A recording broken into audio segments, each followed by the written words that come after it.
আপনি কোনো কিছু পাওয়ার উপযুক্ত হলে পৃথিবীর এমন কোনো শক্তি নেই যেটি আপনাকে বঞ্চিত করাতে পারে।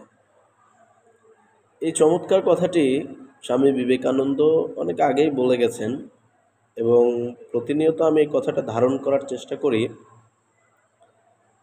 যে দেখুন, আপনি যেটা চান হয়তোবা সেটা আপনি পাচ্ছেন না, তার জন্য প্রাকৃতিকভাবে কোনো একটা কারণ থাকতে পারে।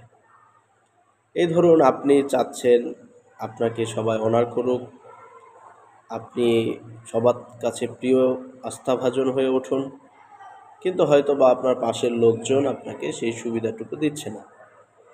আপনি এই নিয়ে প্রতিনিয়ত আপনার মনের সাথে বিবাদ করে চলেছেন।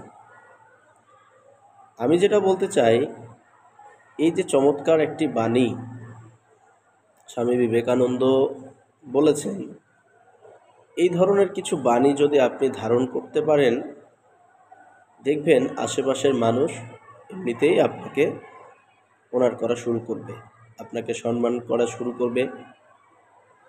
যার অর্থ হলো আপনার নিজের প্রতি আপনাকে আশ্বস্ত হতে হবে।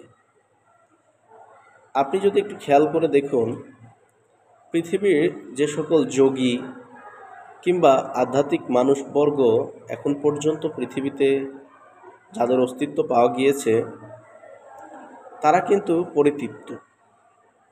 তাদেরকে আপনি অবজ্ঞা করুন কিংবা মাথায় তুলে নাচুন, তারা কিন্তু পরিতৃপ্ত।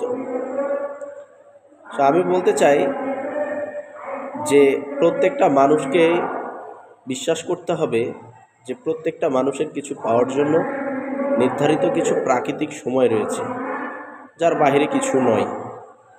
আপনি যখন সেটা পাওয়ার জন্য উপযুক্ত হয়ে উঠবেন, প্রকৃতি আপনাকে অবশ্যই সেটি প্রস্তুত করে দেবে আপনার জন্য।